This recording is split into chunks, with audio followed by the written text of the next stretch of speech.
A lot of people don't think about sculpture in the garden. And how did you come to be involved with sculpture that's really about being in the garden? I don't think I had the nerve to produce sculpture for the interior. I suppose, long story short, I made my first piece of sculpture about 25 years ago. I didn't consider it as a piece of sculpture. I consider it as an embellishment, as an ornament for the garden.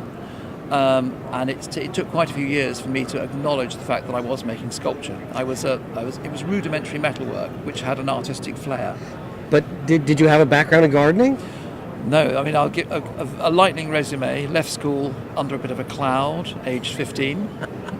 I was a potter, a thatcher, a rock climbing instructor, a mountaineering cameraman, and then on a whim I bought myself a 160-ton coaster and turned it into a travelling arts centre, theatre.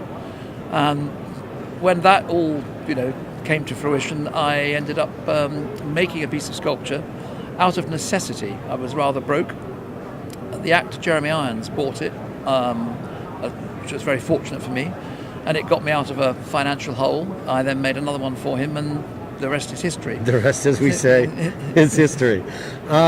Your work is all over the world, yes? Absolutely. I mean, we're selling very well in America, which is lovely. I like the relationship with selling in America because it's direct.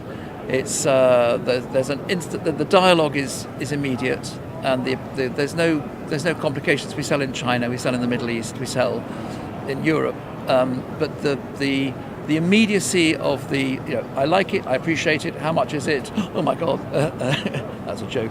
The immediacy of the dialogue and the rapport is what I like. So, I'll be honest with you. I'm actually extremely critical of quote sculpture gardens. Yep. I think it is not just the sculpture's not only art, but I think there's an art to placing sculpture in the garden. Can you talk to us about that? Placing it. I mean, we like to see where the piece is going. Hopefully, so I can suggest what. I mean, if a client says, "I like that piece, I want that piece, and this is where it's going," all being well, it will fit. It will be an appropriate position for it. It's tragic when you go and they want to position it in completely the wrong place, like putting a sundial in the shade. So we like to advise, we like to engage. Minor, it's happened, But positioning it is key, absolutely key. Is it a focal point? Is it something you stumble upon? Is it something very discreet that's going to be inveigled in the garden?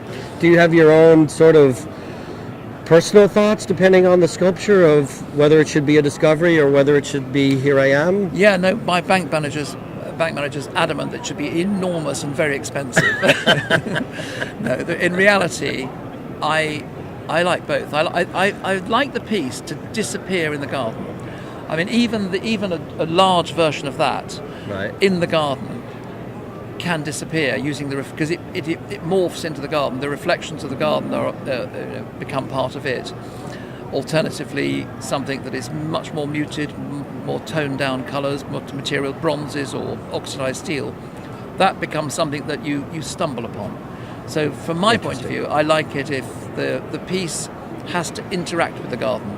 It can't be, look at me, aren't I wonderful? It's got to be, I'm working with the garden, whether it's reflecting it or whether it's actually becoming hidden and disguised within it. I am noting a little bit of, we seem to be orbs and circles, and is there anything to that? I spent the first... Are there any angles? Yeah, no, we do. I get very angular. I spent the first 10 years or so making armillary spheres, which is what that was my signature piece. I'm sorry? You called them? Armillary sphere, from the Latin meaning armillaire, bracelet or rings, devised by the Greek philosopher Ptolemy about 250 AD. It was the spherical sundial, the armillary, which is a very elegant mixture of art and science. So that was more engineering than art, from my point of view, having to get it right. So I suppose if I spent 10 years making spheres, then as I evolved into sculptural pieces that were pure art, I stuck with spherical objects.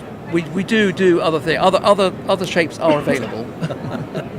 This is a copy or my variation of an armillary sphere devised by Ptolemy 250 AD. It's been made for a specific location, so the exact position on the planet determines how all the rings are set. So no two armillary spheres should be the same. Gotcha. So the latitude and the longitude, the equatorial plane, the meridian, the horizons, all the relevant all rings are named. So we make it so it tells the time using ancient mathematics. But the main key for me is this is a piece of sculpture that takes its function, its inspiration from the heavens. So they were imbued with oracle-like status. They were the voice of the heavens. They were something ethereal about them. So there's a tradition, there always has been a tradition with sundials, and particularly armillaries, of lovely quotes. And they're meant to, I mean, we can write whatever you like, but it should be something a little bit uplifting or a little bit spiritual, quizzical, and that's the tradition with them. How does this one function, though, as a timepiece? Walk us through that. Okay, so essentially, this one's been made from my home in Oxfordshire in England. So we have a latitude, we're north of the equator, 51 degrees. So this angle here is 51 degrees. The sun rises and sets at the equinox, equal night and day, 12 hours of daylight, 12 hours of night, when the sun is at 51 degrees at midday. So that is how we've established the equinox, or the latitude. So the sun, eventually, in England we get this 1 or 2 days a year when we actually have sun. It's a slightly different story here in California. I was just there. It'll come beaming through here, and this is the gnomon. This is the science of gnomics. This points to the pole star at night and is set to the co-latitude, and essentially the shadow, as the sun travels through the heavens, the shadow will just travel across and tell you the Greenwich time. Mean Time. Greenwich Mean Time, but we actually we work out whatever time zone we're working to. I know, but how is it though that England came to determine time? the You've got to start the somewhere. entire planet? Well, I think we just grabbed it before anyone noticed. Does it have something to do with the sun never setting on the British Empire? Yeah, that's long gone, I'm afraid. It's long gone. We make. I mean, I've got here 3 or 4 pieces on display. We make 30, 40 different designs, shapes, and materials. There's something very pleasing about a sphere. I don't think a solid sphere is particularly pleasing, but the textures, the tones. This one in particular is meant to represent the mantle of the earth. Tell us a little bit about the sculpture. This one. I've always been obsessed with the positive and negative, space and void, the gaps, the relationship between the two elements of positive and negative, really. Yes. So this is representing a wafer-thin crust of the earth. I'm not going to get too environmental warrior on this one, but it's the wafer-thin crust of the earth on which we inhabit, and then the whole sphere represents the sort of the mass, the volume of the sphere. The gold within, it is 23 3/4 carat gold, reflects and creates this beautiful, really beautiful energy, whether it's lit by sunlight or a small LED by night.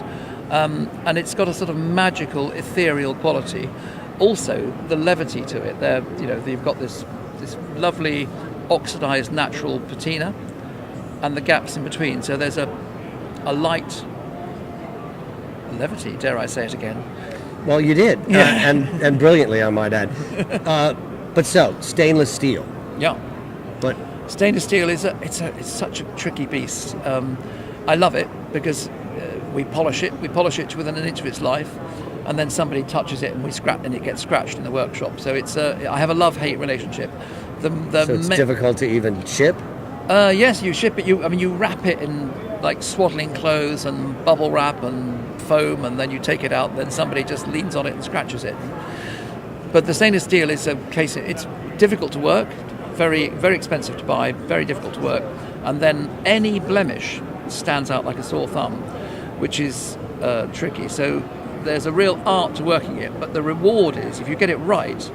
You get the incredible reflections, and that's when we're reflecting the garden. That's where we're engaging with the garden and absorbing the garden into the piece, which I absolutely love. Well, I think it's an amazing, the mirror-like surface, and yet still the strength of it being steel. Yeah, I mean, if I could do it in glass, it would be a lot easier. But I don't think we play cricket in England, and that wouldn't work. All right. Well, thanks for talking to us. More than a pleasure.